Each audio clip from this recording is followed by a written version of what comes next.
Salut les amis, c'est Vincent, vous êtes sur Vincent Quête, bienvenue pour un nouveau question de culture. C'est la fin de l'été mais c'est aussi la fin de la 4e saison déjà sur ma chaîne YouTube. Alors je vous propose les amis un question de culture un peu spécial. En tout cas, avant de commencer, je voulais vous remercier très sincèrement de votre fidélité, de vos commentaires, de vos likes, de vos partages. Cette année 2021-2022, une petite année scolaire pour moi aussi, a été exceptionnelle et j'ai toujours eu un soutien de dingue avec mes vidéos et vous n'imaginez pas sincèrement à quel point ça me fait plaisir. Ce qui me fait plaisir aussi, ce sont tous vos messages quand vous dites avoir compris un sujet grâce à mes vidéos, quand vous avez réussi un contrôle, ça aussi, croyez-moi, ça fait chaud au cœur. Mais est-ce que vous retenez tout ce que je vous dis? Depuis le 1er septembre, je vous ai produit 82 vidéos, c'est juste énorme quand j'y repense, de la culture générale, de l'actu, du résumé du jeu, bref, il y en avait pour tous les goûts sur tous les sujets dans ce question de culture et à quelques jours de la rentrée scolaire. Et oui, déjà c'est la fin de l'été. Je vais revenir en 10 questions sur les vidéos que j'ai préféré vous présenter cette année, mais aussi sur les coulisses de Vincent Quête. N'oubliez pas que vous pouvez liker et partager cette vidéo et vous abonner à la chaîne sans oublier la petite cloche pour la dernière fois juste ici pour ne rien manquer si vous voulez vous abonner. Je ne sais plus où j'en suis. Si vous êtes prêts, je le suis aussi. Place à la première question. Combien d'heures de vidéos ont été publiées depuis le 1er septembre 2021? 8h, 9h, 10h, 11h.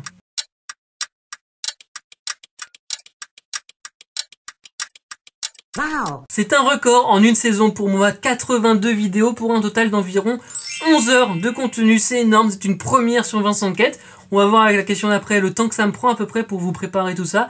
Mais vu que c'est une vidéo un peu spéciale aujourd'hui, j'en profite pour vous rappeler que ça me prend du temps à faire et à regarder pour vous aussi, j'en ai conscience. Mais en tout cas, je le fais toujours avec le smile et avec l'envie de vous aider et de vous accompagner.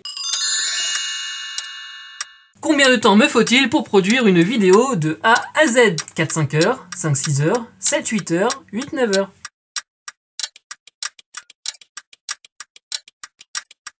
Wow. Une vidéo les amis à produire, ça prend du temps. Déjà, il faut trouver le sujet, faire des recherches, recouper toutes les informations et les sources, hiérarchiser tout le contenu, le mettre en forme. Il faut aussi que ça s'enchaîne bien à l'oral. Avant de tourner la vidéo sur mon petit fond vert, tiens d'ailleurs exceptionnellement, on va se tourner et vous allez regarder mon fond vert pour une fois, je vous le montre.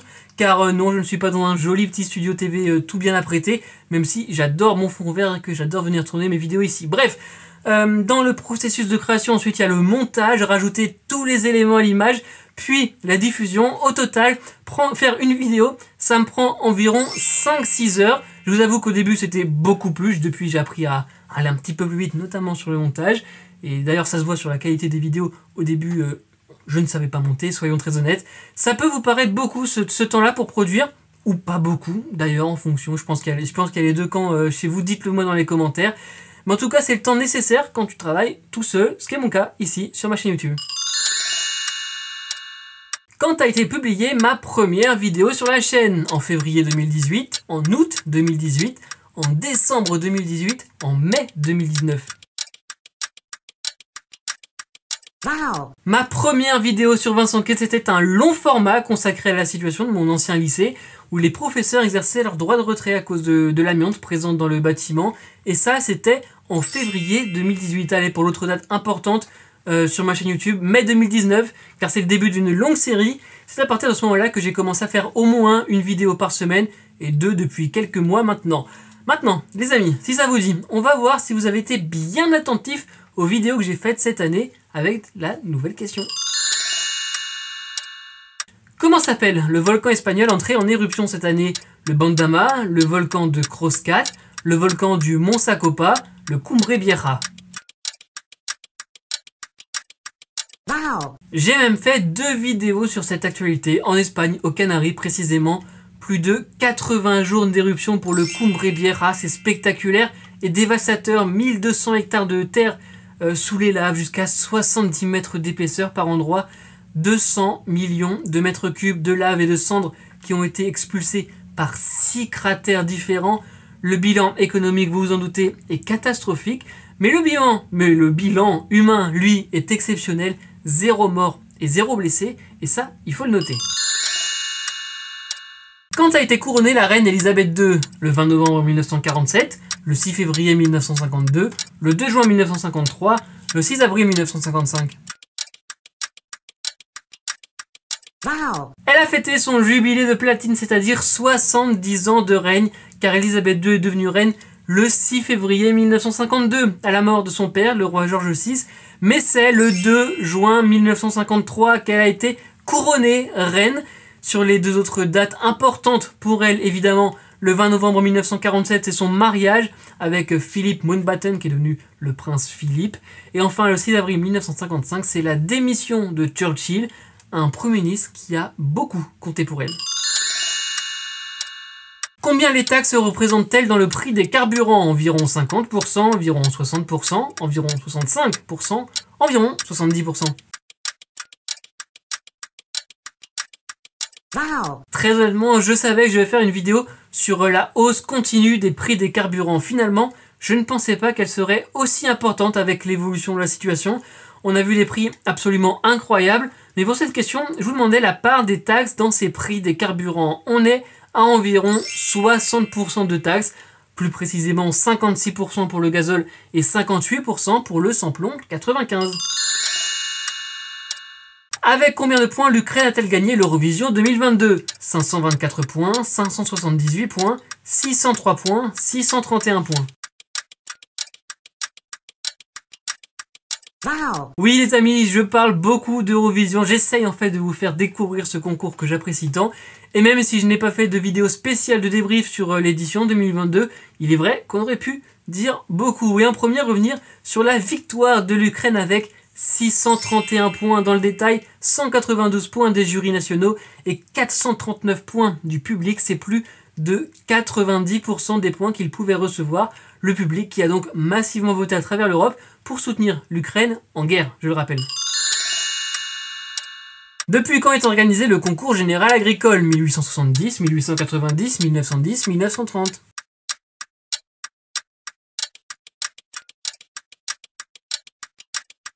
Wow. C'était ma vidéo sur le salon de l'agriculture et j'avais dédié une part assez importante de la vidéo au concours général agricole qui a donc été créé en 1870. De nombreuses catégories, de nombreux prix, une distinction, quoi qu'il en soit toujours honorable et très appréciée par tous les producteurs. Quel anniversaire la fête de la musique a-t-elle fêté cette année? C'est 30 ans, c'est 35 ans, c'est 40 ans, c'est 45 ans.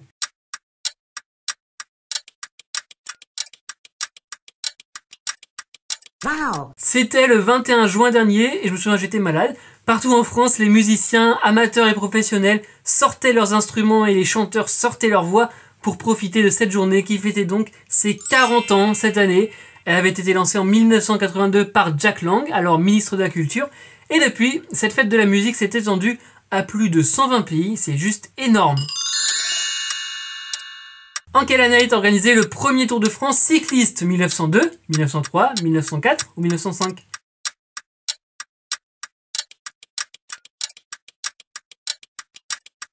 Wow. Et allez, pour finir, je vous repose une autre question d'un question de culture. La boucle est bouclée comme cela. Et je dis boucle avec malice puisqu'on parle du Tour de France. La première édition a été organisée en 1903. C'était donc la 109e édition cette année et la première édition du Tour de France Femmes. J'aime à le rappeler, le sport féminin lui aussi est important et doit être médiatisé. C'est donc la fin de ce question de culture et la fin de cette saison sur Vincent Enquête. Merci du fond du cœur les amis d'avoir été au rendez-vous. Pour cette vidéo et pour toutes les autres, abonnez-vous, likez, partagez, bref, appropriez-vous les vidéos Vincent Enquête. L'aventure continue évidemment pour une nouvelle saison avec quelques nouveautés, quelques surprises. Je ne vous en dis pas plus pour le moment, ce serait pas drôle sinon. En tout cas, j'espère que vous serez là, au rendez-vous, toujours très fidèle. Sur les réseaux sociaux, c'est @VincentEnquête. On se parle toujours quand vous voulez. N'oubliez surtout pas, je vous aime, soyez heureux, restez curieux.